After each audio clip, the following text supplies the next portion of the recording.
Homeschooling is not hard at all as long as you know your state. So in this video, I'm going to be going through Arkansas homeschool laws, breaking it down so simple in layman's terms so you understand what is required from you for you to start homeschooling. And if you don't know me, hey, my name is Samaria and I'm a homeschool coach, and I teach parents how to get out of the school system and literally give their children the education that they truly deserve that's personal to your child. My approach isn't about perfection or performance at all. I teach and I focus on literally helping your child navigate through their educational journey, their academics, and building them up to be the best version of themselves that they possibly could be, so they're achieving their dreams and goals along the way. So let's get right into it. So just to let you all know, I am reading the homeschool laws from hslda.org. You can literally go on there and check yourself.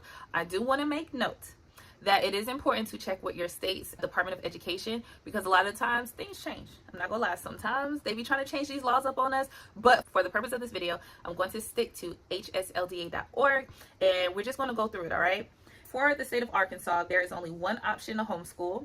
The school required for ages are 5 through 17. So if you're homeschooling a child that's 4 and under, you ain't got to worry about these state laws. You don't have to abide by them. But once they hit 5, then of course you want to take notice and make sure that you are following the laws or the rules in this case.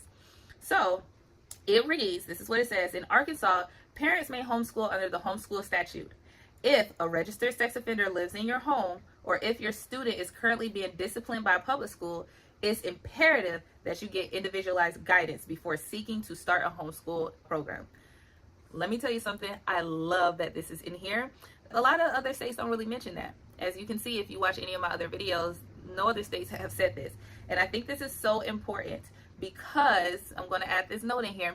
There are some parents, let's just be real, who utilizes homeschooling as a cover for their wrongdoings, right? They use it as a cover of abuse. They use it as a cover of just all types of wrongdoing. So I love that Arkansas put that in there, that if a registered sex offender lives in your home or a student is currently being disciplined by a school, that you get some guidance before you start homeschooling. That was really cool. So to homeschool under the homeschool statute, the first thing you must do is annually notify the local public school superintendent that you're homeschooling. In most cases, this is called, well, it says it, notification consists of annually filing a written notice of intent. That's what it's usually called, a notice of intent. It said notice must be filed by August 15th. So if you're watching this before August 15th, you good. And it is not necessary to use any particular form or any form at all. But it is a good idea to use a form from a trusted source to avoid leaving out some of the information that is required. HSLDA has made a form available to their Arkansas members below. The Arkansas Department of Education also have a form available on their website. So you can go to Arkansas's Department of Education and get that notice of intent there. The form must include the name, date of birth, gender, and grade level of the children that will be homeschooled, the name and address of the school each child last attended, if they attended any. If they didn't, don't worry about it. The mailing address of the homeschool, which may be your home. It could be a micro school, charter school, anything. A telephone number, a statement that the parents agree that they are responsible for the child's education while the homeschool program is continuing. Also, a statement of plans to participate in public school interscholastic activities. This is optional, but I love that they put this in there as well, because even though you homeschool, your child can still be a part of some public school or some school activities, not just sports, but some of their extracurricular activities, right? And then it says a statement of plans to seek a GED, which is optional. And lastly, the name and signature of the person providing the homeschool program. Now, I'm going to add, if you are utilizing a homeschool program, not public school at home, not virtual schooling, but actual homeschool program, or print-based or anything like that, like workbooks, then that would just be your signature, right? But if your child is going to a micro school, it would be the signature of the person running the micro school. If you're using a private tutor or teacher, it would be their signature, just to make that clear. Or you may have to do 2 signatures if it's a tutor, a private tutor or teacher. But it also says the notice may be submitted electronically or by email or by mail or in person. This information is confidential and may be used only for statistical and record-keeping purposes. It is important for a parent to keep documentation showing that the notice was submitted. Yeah, you want to keep that for sure.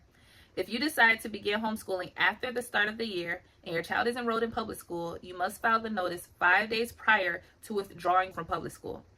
HSLDA believes that this 5-day waiting period is unconstitutional.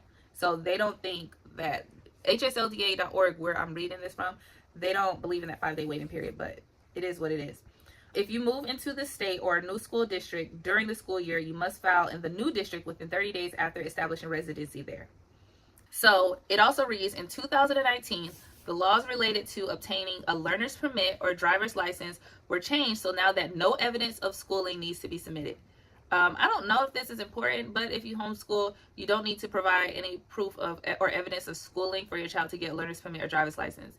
It says, before the passage of the bill HB 1867, homeschool students were required to submit a notarized copy of their current notice of intent to homeschool as part of the permit license process. While the homeschool statute itself was not explicitly changed to come into line with this new law, they believe, HSLDA.org believe, the legislator amended the requirement by implication. Therefore, they believe it's no longer necessary for a family to notarize that. So you have to annually notify the local public school superintendent that you're homeschooling. And then, number 2, the other thing is there are no standardized testing requirements.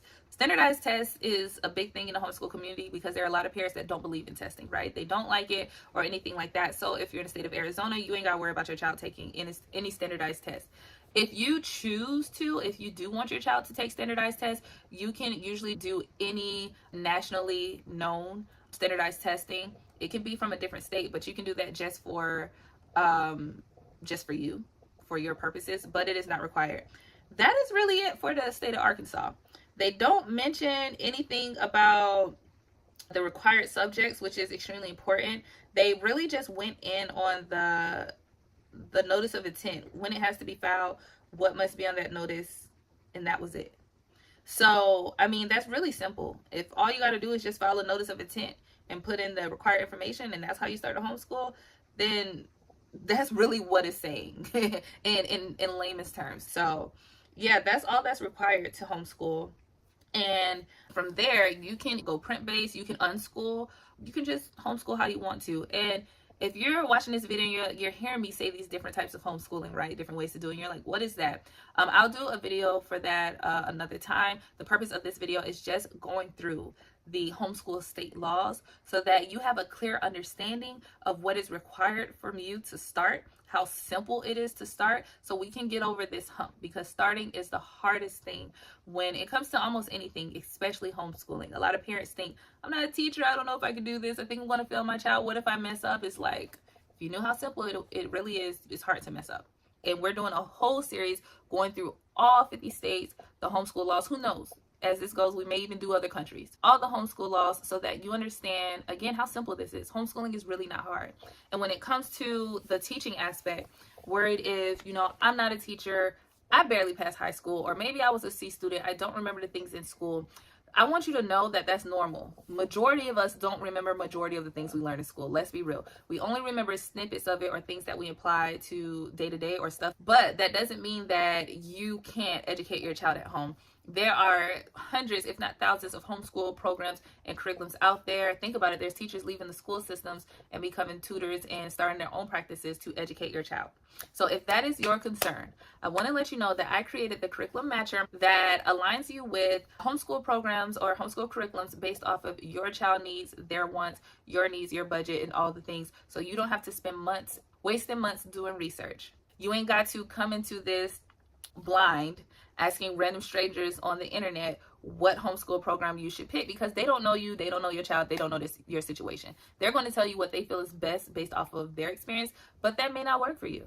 So the curriculum matcher aligns you with the best homeschool curriculums based off of your needs, your answers. It will be linked in the description below, so you can go ahead and grab that so that we can move on to the next steps, because homeschooling is a lot. But it is simple as long as you have the right guidance. You got the state laws in 10 minutes or less. Now you're going to get your curriculum choices in 5 minutes or less. And so now you can finally start. So if you like this video, go ahead and give me a thumbs up. Like I said, this is a whole series, so we're going to keep going. And I thank you so much for tuning in, and I'll see you all next time.